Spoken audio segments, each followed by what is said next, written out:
Bienvenidos a las historias de Lilith. Bienvenidos a todos al capítulo 6.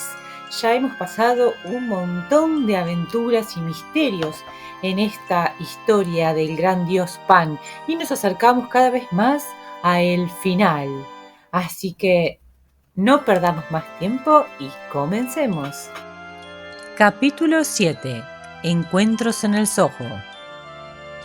3 semanas más tarde, Austin recibió una nota de Villiers pidiéndole que lo visitara aquella noche o la siguiente. Eligió la fecha más cercana. Encontró a Villiers sentado, como era usual, junto a la ventana, aparentemente perdido en meditaciones en el adormecedor tráfico de las calles. A su lado había una mesa de bambú, un objeto fantástico, enriquecido con oropel y exóticas escenas pintadas, y sobre ella había una pila de papeles arreglados y rotulados tan pulcramente como cualquier cosa en la oficina del señor Clark. «Bueno, Villiers, ¿has hecho algunos descubrimientos durante las últimas 3 semanas?» «Eso creo. Aquí tengo 1 o 2 apuntes que me impactaron por su singularidad, y hay un informe sobre el cual quisiera llamar tu atención». «¿Y estos documentos se relacionan con la señora Beaumont? ¿Era realmente Crashaw a quien viste esa noche en la puerta de la casa de Ashley Street?» «En relación a ese asunto mi creencia se mantiene inalterada. Sin embargo, ninguna de mis indagaciones ni sus resultados tienen alguna especial relación con Crashaw. Pese a eso, mis investigaciones han tenido un extraño resultado. He descubierto quién es la señora Beaumont». «¿A qué te refieres con quién es ella?» «Me refiero a que tú y yo la conocemos mejor bajo otro nombre». «¿Cuál es ese nombre?» «Herbert». «¿Herbert?» Austin repitió esta palabra aturdido por la sorpresa. «Sí, la señora Herbert de Paul Street, o Helen Bogan, cuyas anteriores aventuras desconocía. Tuviste razón al reconocer la expresión de su rostro. Al llegar a casa, observa el rostro del libro de horrores de Mayrick y conocerás la fuente de tus recuerdos». «¿Tienes pruebas de esto?» «Sí, la mejor de las pruebas. He visto a la señora Beaumont, o debo decir la señora Herbert». «¿Dónde la viste?» «En un lugar donde difícilmente esperarías ver a una dama que vive en Ashley Street, Piccadilly. La vi entrando a una casa en una de las calles más despreciables y de peor reputación del Soho. De hecho, yo había concertado una cita, aunque no con ella, y ella estaba precisamente allí, en el mismo lugar y al mismo tiempo». «Todo esto parece muy sorprendente, pero no puedo llamarlo increíble.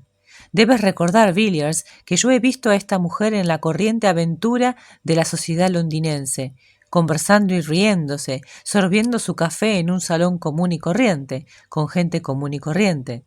Pero tú sabes lo que dices». «Lo sé.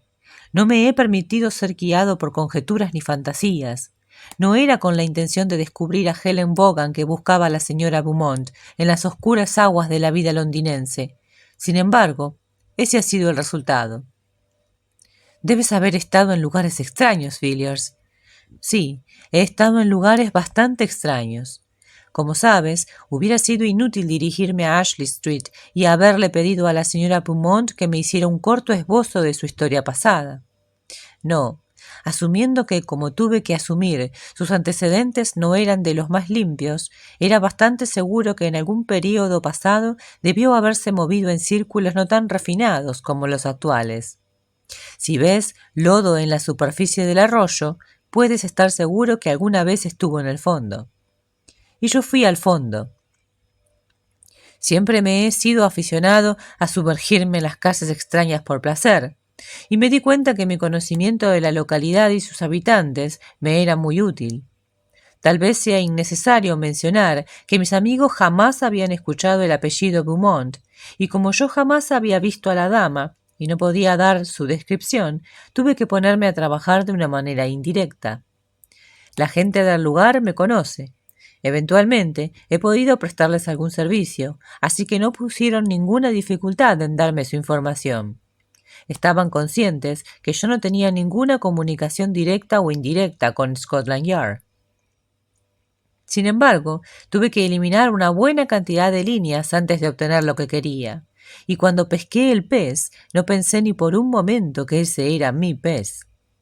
Sin embargo, escuché lo que me decían desde un constitucional aprecio por la información inútil, y me encontré en posesión de una historia muy curiosa, aunque como imaginé, no la historia que buscaba.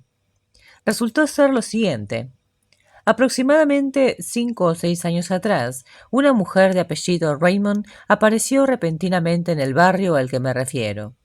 Me la describieron como una mujer bastante joven, probablemente de no más de 17 o 18, muy atractiva, y luciendo como si viniera del campo. Me equivocaría si dijera que ella encontró su nivel entrando a este barrio en particular, o asociándose con esta gente, pues por lo que me contaron, pensaría que la peor posilga de Londres es demasiado buena para ella. La persona de la cual obtuve la información, no un gran puritano como puedes suponer, se estremeció y se puso pálido al contarme acerca de las infamias sin nombre de las que se le acusaba. Después de vivir allí por un año, o quizá un poco más, desapareció tan repentinamente como había llegado, y no supieron nada de ella hasta la época del caso de Paul Street. Al principio venía a su guarida ocasionalmente, luego con más frecuencia, y finalmente se estableció allí como antes y permaneció por 6 u 8 meses. No tiene sentido que entre en detalles acerca de la vida que la mujer llevaba. Si quieres detalles, puedes mirar en el legado de Mayrick. Aquellos diseños salieron de su imaginación. Ella desapareció nuevamente y nadie del lugar la vio hasta hace unos pocos meses atrás. Mi informante me contó que había tomado algunas habitaciones en una casa que me indicó y que tenía el hábito de visitarlas 1 o 2 veces a la semana, siempre a las 10 de la mañana. Esperaba que realizara una de esas visitas cierto día de la semana pasada, y de acuerdo a ello logré estar vigilando, acompañado de mi cicerone 1/4 para las 10, y la hora y la dama llegaron con igual puntualidad. Mi amigo y yo nos encontramos bajo un pasaje abovedado, algo retirado de la calle. Sin embargo, ella nos vio y me dirigió una mirada que me tomará tiempo olvidar. Aquella mirada fue suficiente para mí. Sabía que la señora Raymond era la señora Herbert, mientras que la señora Beaumont se había ido completamente de mi cabeza. Entró a la casa y vigilé hasta las 4 de la tarde, cuando salió y luego la seguí. Fue una larga cacería y tuve que mantener gran cuidado de mantenerme a lo lejos, en un segundo plano, pero sin perder de vista a la mujer. Me llevó por el Strand, luego hacia Westminster, para continuar por St. James Street y a lo largo de Piccadilly. Me sentí de lo más extraño cuando la vi doblar por Ashley Street. La idea de que la señora Herbert era la señora Beaumont vino a mi mente, pero parecía demasiado imposible para ser verdad. Esperé en la esquina, sin perderla de vista en ningún momento, poniendo especial cuidado en identificar la casa en la que se había detenido. Era la casa de las cortinas alegres, la casa de las flores, la casa de la cual Crashaw salió la noche en que se colgó de su jardín. Casi me estaba yendo con mi descubrimiento cuando vi que un carruaje vacío viró y se detuvo frente a la casa. Llegué a la conclusión que la señora Herbert tomaría un paseo, y tenía razón. Allí, de casualidad, me encontré con un hombre que conocía, y estuvimos conversando a poca distancia del camino por donde pasaría el carruaje, que se encontraba a mis espaldas. No habíamos estado allí ni 10 minutos cuando mi amigo se quitó el sombrero. Di un vistazo a mi alrededor y allí vi a la dama a la que había estado siguiendo todo el día. «¿Quién es ella?», le pregunté, y su respuesta fue: «La señora Beaumont vive en Ashley Street». Después de eso no cabía ninguna duda. No sé si ella me vio, pero creo que no lo hizo.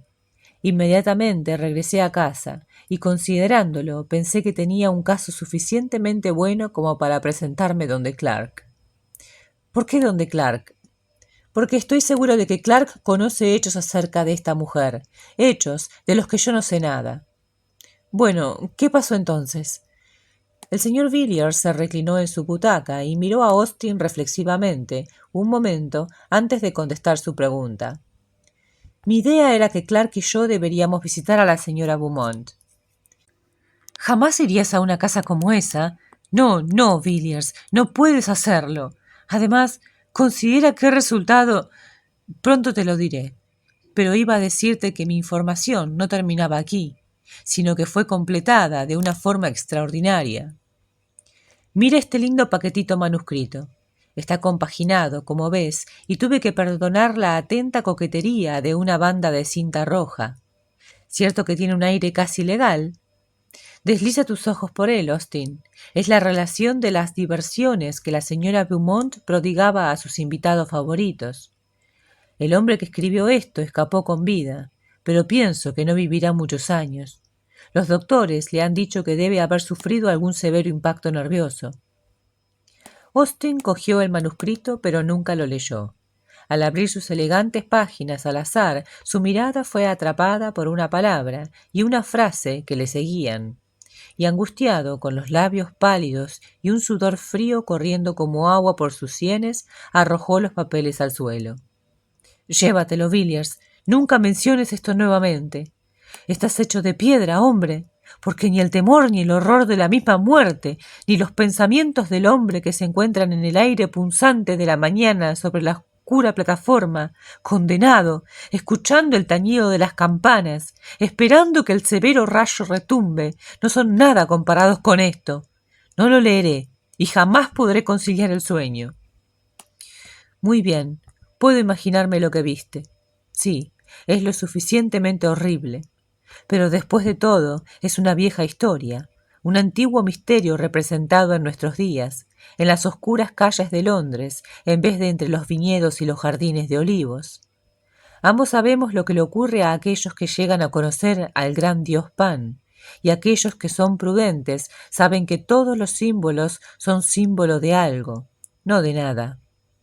De hecho, fue bajo un símbolo exquisito que los hombres velaron hace mucho tiempo su conocimiento de las fuerzas más terribles y más secretas, fuerzas que se encuentran en el corazón de todas las cosas, fuerzas ante las cuales el alma de los hombres se marchita y muere y se ennegrece como sus cuerpos al electrocutarse.